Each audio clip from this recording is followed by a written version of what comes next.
Hey, geography students, this is Mrs. T. I will be your instructor this semester, and this video is designed to tell you most of the high points from our syllabus that are specific to my class. We're going to kind of skip over quickly the stuff that is in general found on every single syllabus for the college, but you're still responsible for that information, but I'm not going to cover it in this video with you. So you're still responsible for it. I'll mention that again in just a second. So I'm Mary Kate Terrell. You can call me Mrs. T.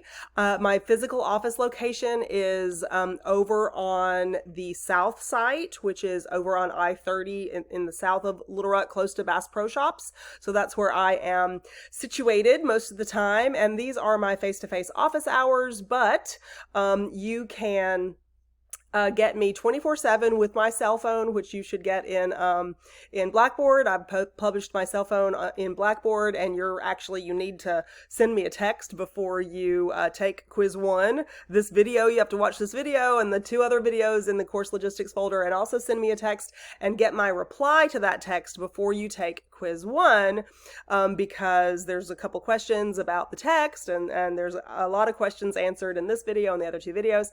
So anyway, my cell phone number is in Blackboard, so make sure you get that. And you can text me 24/7, especially if these office hours don't work for you, which, I understand. These are office hours that work for me. But sometimes, you come first. Sometimes you need something different.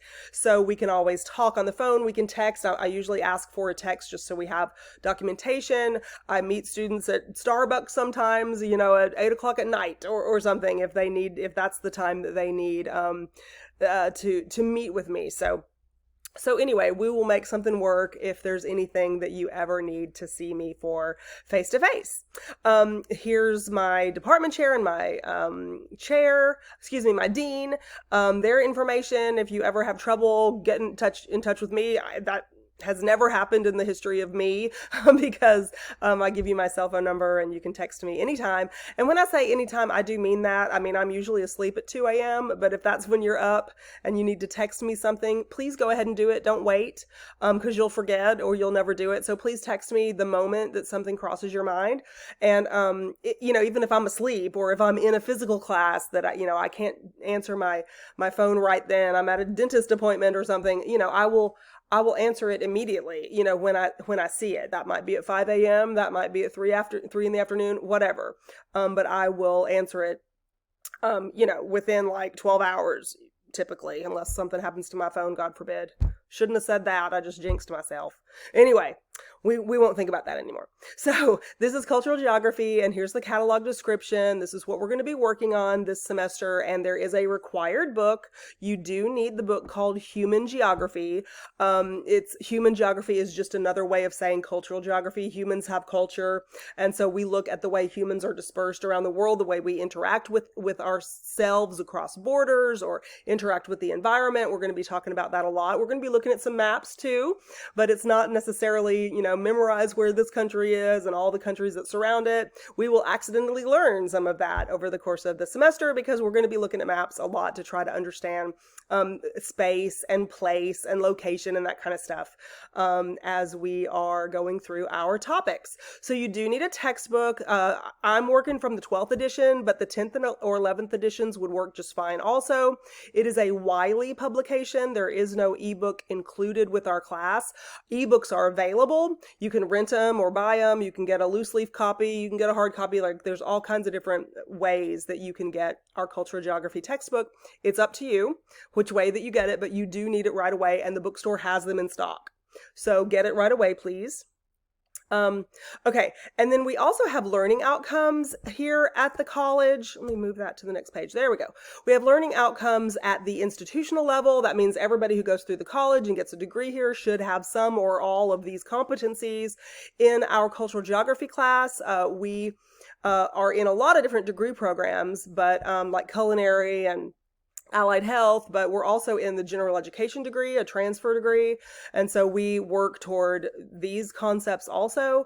But in our class specifically, we have these 3 measurable, targeted, thematic outcomes that we're going to be working on together between now and the end of the semester. And so I mention this because every single week you're going to have lecture videos to watch. You're going to take notes on these lecture videos. You're going to use your notes for reaction papers that we'll talk about here in just a little while. You're going to use your notes for tests and quizzes. And every single time we have a video, whether I make it myself, which most of them I do, but sometimes I curate a video from Nat Geo or TED Talks or something like that, maybe the library databases. A couple times I think I have you log into the library databases and look at a video that's posted there. So anyway, you're going to have videos to watch along with a reading assignment each week.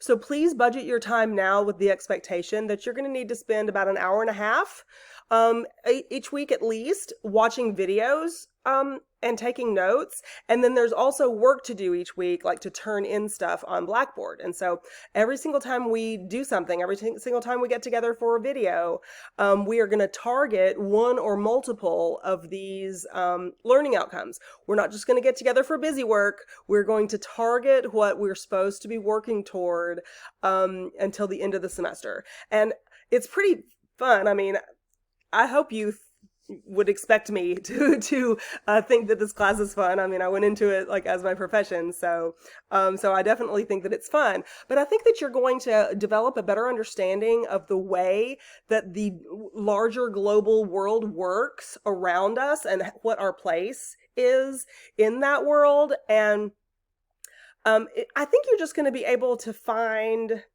that you're a more confident person, you're a more stable thinker, you just have a better understanding of stuff than the average Joe who hasn't looked at industrialization or development or Western culture compared to other cultural patterns and that kind of thing. It just kind of gives us just a firmer ground to stand on. You're not on sand anymore, you're on rock.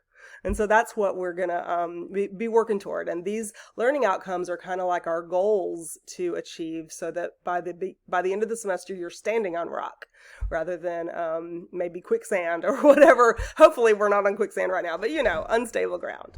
Okay, so that's what we're working on this semester.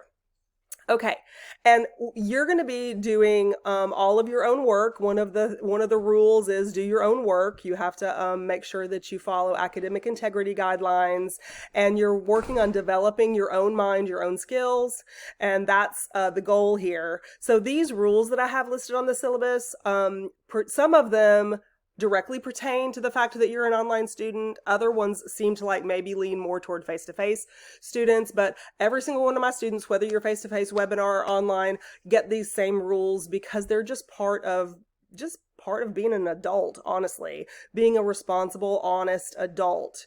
And so do your own work. Here, I mention it again in the syllabus because you are paying for the confidence. It's not really, I don't even want to say you're paying for knowledge. You're paying for confidence and surety that you are going to understand the world around you better than your counterpart who has not completed this kind of realization kind of course that we're going to look at. We live in this world of ours, but how and why is it set up the way that it is? Does it have to be set up that way? And why can't I do some things here that other people can't do other places? That kind of stuff is what we're going to look at and expose ourselves to. So do your own work. I know we are living in the age of AI. The college has invested a lot of time and energy into training us and to buying resources for us to use so that we can detect things like plagiarism, we can detect things like AI, we can detect all kinds of academic dishonesty if we suspect it. And we won't accuse you of doing anything unless we suspect it and we run, we kind of run the numbers, we kind of run it through our AI checker and our plagiarism checkers. And it, comes back with kind of some evidence, like we're not going to just accuse people. But please, I don't usually spend this much time in a syllabus video talking about academic dishonesty, but honestly, the age of AI is upon us, and it's a wonderful thing, but it's so tempting as kind of like an easy way out to maybe use it the way we shouldn't do it. And it's not right, and you're not allowed to use it to complete your work for you, or any of these other things that I mention in here. So please read this carefully. You get an F in the class if it is proven that you have plagiarized or cheated or colluded. I don't want that to happen. I know you don't want that to happen. So let's just not do it, because we're here to be real together, right? You and me, real. Okay. So we're going to have 600 points in this class, 4 tests. We have 4 months of school, so it's pretty much after the first month, we're going to have a test. And after the second month, we're going to have a test, etc. And I call them tests. They are not traditional tests like maybe you'll have in other classes. It's not like a math problem you have to find the answer for, or a multiple choice thing. It's my tests are, I used to call them projects, actually. I might ask you, watch this video, answer these questions about it. Here's a concept. What does this concept sound like? What theory does it sound like this concept is using? And so you have to like match that kind of stuff. So it's a 10 days, 14-day window for you to complete these tests, and they're not really a typical test. I definitely don't use a test bank, you know, from a textbook or anything. I make them myself. So you'll have to take really good notes on the lecture video and refer to those notes often. Okay, and so that's 400 points, and there's 100 points for weekly reaction papers and 100 points for quizzes. I need to explain these two things to you thoroughly, so I'm not going to do it in this video. You have 2 more videos to watch in the course logistics folder, and I go over reaction papers in one of them and quizzes in the next, and also the extra credit discussion board. I think I go over that in the reaction paper video, I think. But anyway, so I'll go over these next 3 things in a separate video that you're required to watch. There are quiz 1 questions that will be answered in those videos, so please watch it. Make your own calendar for the class. I don't know why Blackboard cannot make an accurate calendar. At least the feedback I get from students to me about classes in the past, the Blackboard calendar seems to never be entirely accurate. Sometimes it might seem like, oh, it's got it right, and then it throws us for a loop. So please make sure that you check this tentative course schedule, because I've got everything broken down for you. Yeah, I've got everything broken down for you in there. There are some policies like campus safety, all these kinds of things that I'm going to kind of scroll past because they're standard for every syllabus that you get for every class. They're part of the student handbook. They're rules that you are subject to as a student here at the university. So please make sure that you read those. I wanted to scroll past them though to make sure I tell you that this last page in almost everybody's syllabus is something called a course agreement form, and a lot of instructors are going to ask you to print it out, sign it, date it, whatever, send it back. You're not going to do that for my class. What you're going to do is, if you agree with this syllabus and you stay enrolled in my class, Cultural Geography with Mrs. T, if you stay enrolled in my classes past the drop add time, and you attend class and you don't switch to somebody else's class because you think I'm horrible or something, then you agree to follow all of these guidelines in the syllabus. That's kind of by default. So you're not going to print this out and send it anything just by staying in the class. That's what this fine print says. You by default accept the syllabus. And also when you take quiz 1, and you acknowledge some of the policies, you know, I ask you questions about policies and points and stuff like that. When you acknowledge those by answering those questions, that's also technically a course agreement form that you're submitting with quiz 1. But don't print this out. Don't print this last page of the syllabus out. Don't sign it. Don't scan it in and send it to me because it's not required in this class. Okay, I think that's everything.